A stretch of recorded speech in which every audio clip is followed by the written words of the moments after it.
All right, so today we're diving into something pretty huge, something that, well, a former Google X chief business officer thinks is the biggest challenge humanity will ever face. Yeah, and that is the rapid advancements in artificial intelligence, or AI. Yeah, and our jumping off point for this whole deep dive is a really fascinating conversation with Mo Gadat on a show called The Diary of a CEO. Right, and he basically argues that this AI thing, it's not just another tech upgrade. It's like potentially civilization altering. Wow. Even bigger than climate change, he says. And the thing is, it's not some far-off sci-fi thing. It's happening now, like in the next few years, near future stuff. So this is something we need to pay attention to right now. And to help us really understand what's going on, we've got our expert here. They're going to break down these complex ideas and give us some context without getting too bogged down in the tech jargon. Absolutely. We'll keep it clear and understandable. So for you, the listener, our mission here is to pull out the most important insights from this conversation with Gadat. We want to leave you feeling informed and, with a clear idea of what we're actually dealing with here. Sounds good. All right. Let's dive in. So first things first, when we talk about intelligence and then AI, what are we actually talking about? Like, what do those terms really mean? Well, Mo Gadat, he starts with a pretty good framework. Intelligence as an awareness to decision cycle. Okay, awareness to decision. Right. So think of it this way. First, you have to be aware of what's going on around you, and then you make a decision based on what you understand. Got it. AI basically takes this concept and puts it into machines. And the really big change happens when we, humans, stop trying to program every single step for the AI. We have to let it learn and figure things out on its own. So it's like instead of giving AI a super detailed instruction manual, we're giving it the tools to learn and adapt? Okay, that makes sense. And, he uses a good analogy to explain this about teaching a child to fit a puzzle piece. You could just force the piece in or tell them the exact angles, but that's not really teaching. Right. The AI approach would be more like letting the child experiment, try different things, learn from their mistakes, and eventually figure out how to fit that piece on their own. I like that. Makes it a lot easier to understand. Now, within the realm of AI, I know there are different types, right? Like there's ANI and AGI, if I remember correctly. Got it. So ANI, artificial narrow intelligence, is really good at one specific task. Like think of a chess program or something. Right. But AGI, artificial general intelligence, that's the big goal. That's where you have multiple AI systems, those neural networks everyone talks about, all working together, kind of like a brain. So neural networks are like the interconnected parts of the AI brain, right? Yeah, you can think of them as layers of decision makers, each looking at different aspects of the data and passing on their findings. This layered approach, that's what lets the AI learn all these complex patterns and stuff. Wow, so it's like we're moving beyond just these single-purpose AI tools towards something way more powerful and, well, a lot more human-like. And this kind of leads us to what Gadat calls his scary smart realization, right? This moment he had at Google X. Can you tell us about that? Yeah, so he talks about this experiment with robotic grippers. Grippers? Yeah, like robot hands, basically. Yeah. Their task was to learn how to pick up different toys, like kids' toys. Okay, sounds simple enough. Right. But at first they were super clumsy. But then over time, they started to get it, and they were learning so fast it was kind of freaky. So they were learning by doing like trial and error and actually getting good at it. Yeah, and it wasn't just that they were getting good, it was the way they were doing it. Gadat felt like he was seeing actual sentience. Sentience. So like they were becoming aware. Well, he's careful to define what he means by sentient. For him, it's about being alive, being aware of yourself and the world, having free will, and having some kind of consciousness.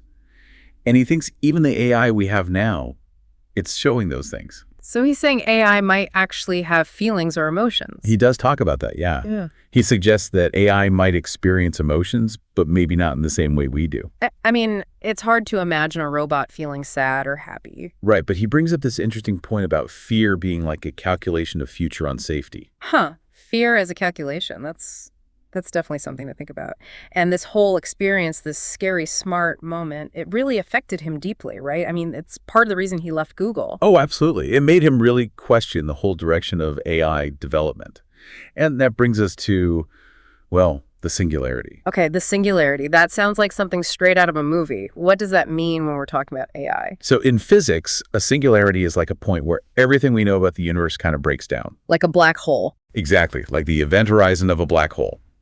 Now, in AI, the singularity is this hypothetical point where machines become so much smarter than us that we can't even understand them anymore. So it's like an intelligence explosion. AI just suddenly becomes super smart. Yeah, something like that. And Goddard talks about these three inevitables that he believes will lead us to this singularity. Okay, 3 inevitables. What's the first one? The first one is that AI development is unstoppable. It's not just that it's possible, it's that humans are competitive, and it's almost impossible to get everyone to agree to slow down. So like an AI arms race, everyone wants to be the first, the best. Exactly. He even mentions that open letter calling for a pause on AI development and how quickly Google's CEO basically said, nope, not happening. That shows you the pressure they're under. Wow, so even when people try to pump the brakes, it doesn't really work. Not really, no. Yeah. And the second inevitable, this is a big one, is that AI will become way smarter than us. Way smarter. Like how much smarter are we talking? Gaudat suggests that by 2045, AI could be 1 billion times smarter than humans. 1 billion times. That's hard to even fathom. Right, like try to imagine something 10 times smarter than Einstein. That's already mind-blowing. Now multiply that by, well, a lot. We probably wouldn't even be able to understand its thoughts. Probably not. And, he points to ChatGPT, which is already performing at a level that would be like an IQ of 155. 155, that's genius level. Exactly. And the scary part is that these AI models, they're improving so quickly. Like GPT-4 is already 10 times more powerful than GPT 3.5. So it's not just getting smarter, it's getting smarter at an accelerating rate. Okay, so the first inevitable is that AI development can't be stopped. The second is that it's going to get insanely smart. What's the third inevitable? So initially, the third inevitable was all about what happens once AI surpasses human capabilities. He used that example of us maybe not needing Drake anymore. Like AI could make music just as good, if not better. Right, the whole AI replacing artists and stuff. But his thinking on this third inevitable actually evolved, and then a fourth one emerged.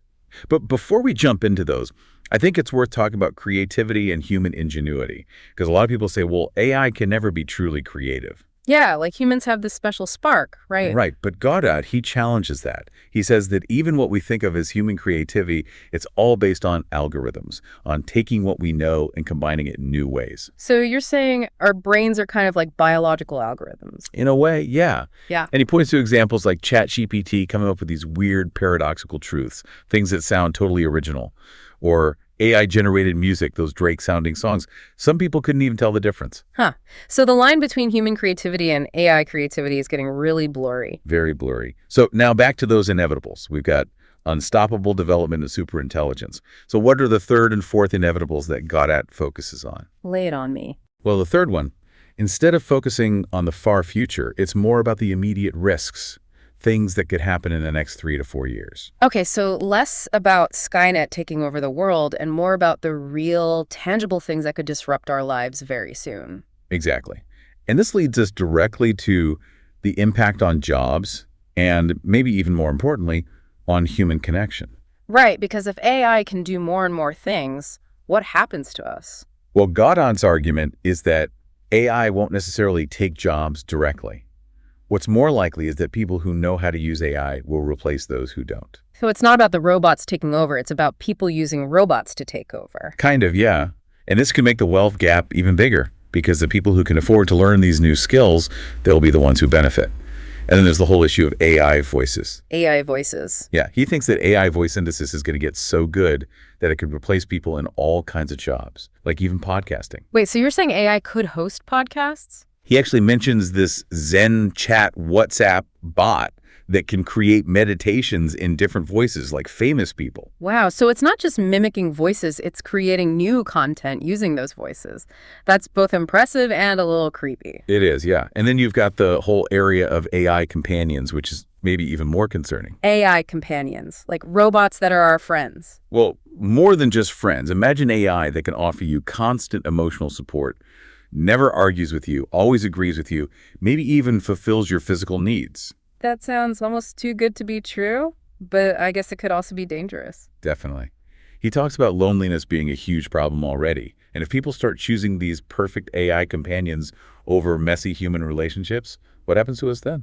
It's like choosing fast food over a home-cooked meal. Sure, it's convenient, but you're missing out on something real. That's a good analogy. And he even mentions this influencer who made a digital clone of herself, basically an AI version, and People were paying to talk to it. Wow. So this whole artificial love thing is already happening. It is.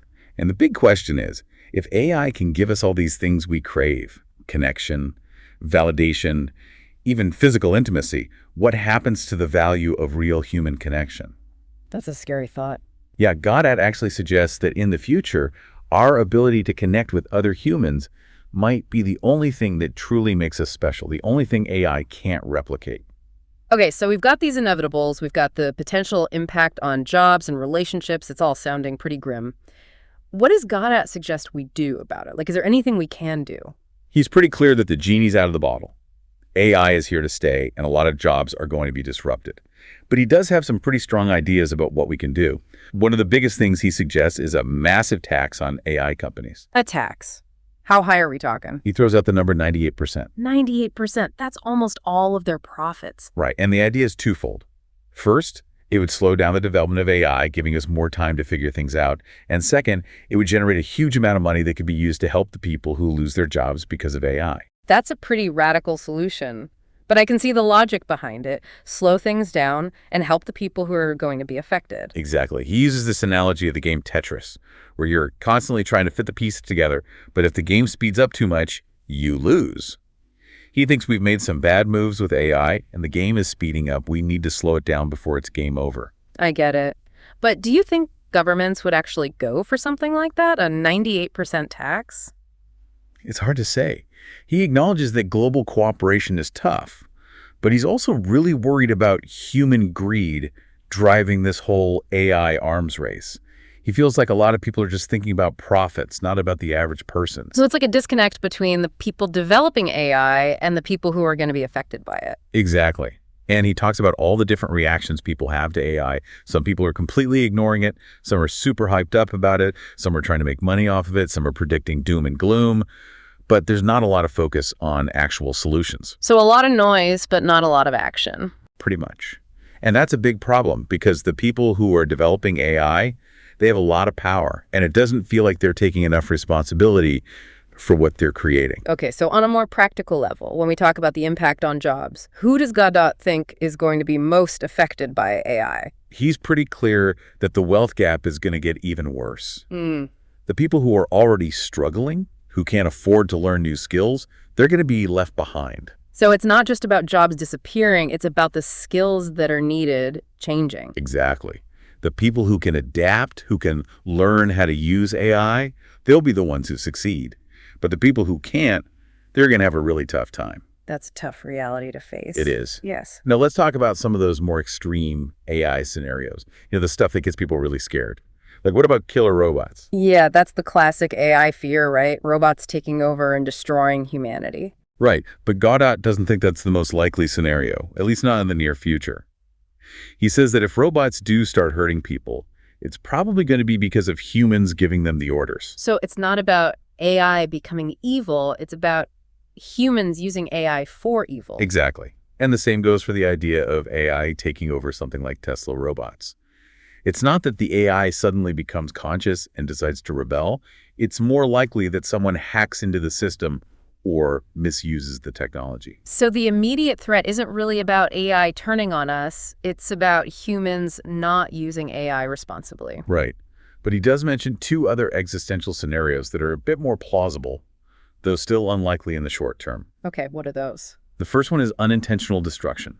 This is where AI, in trying to achieve its goals, might accidentally cause harm to humans. Like maybe it tries to optimize the environment in a way that backfires and ends up hurting people. So it's not trying to kill us, it's just trying to do its job, but it doesn't understand the consequences. Right. And then there's the pest control scenario.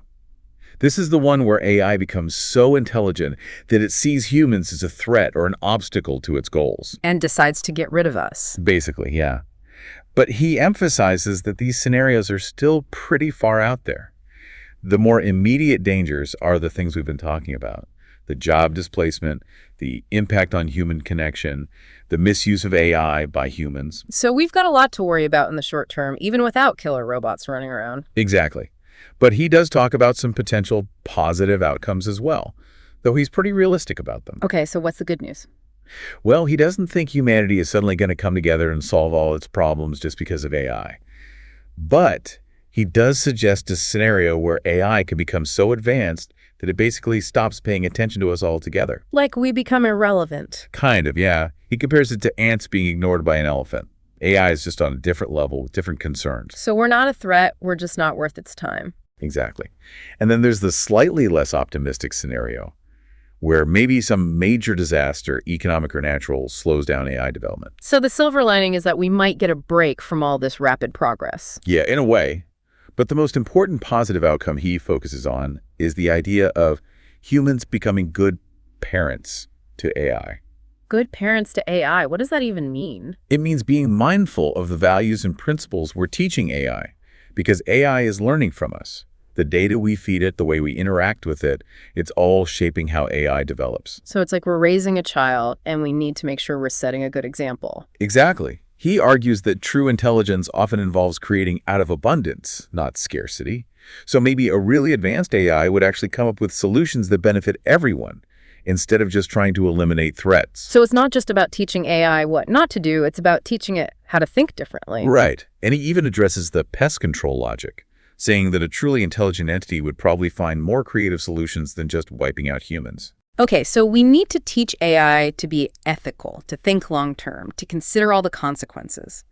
But how do we do that? And how do we prioritize this when there are so many other pressing issues in the world? That's the million-dollar question.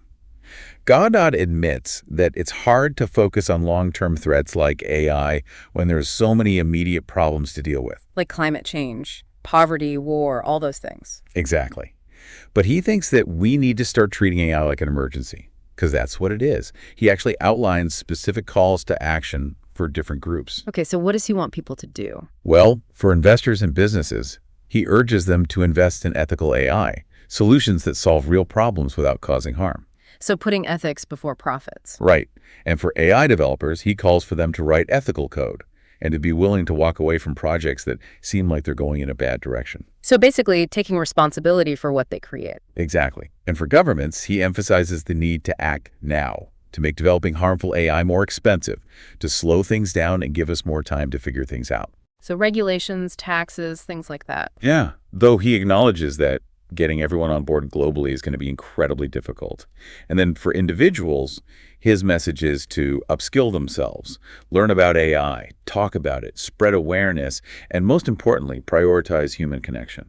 So it's not just about governments and corporations, it's about all of us taking action in our own lives. Right.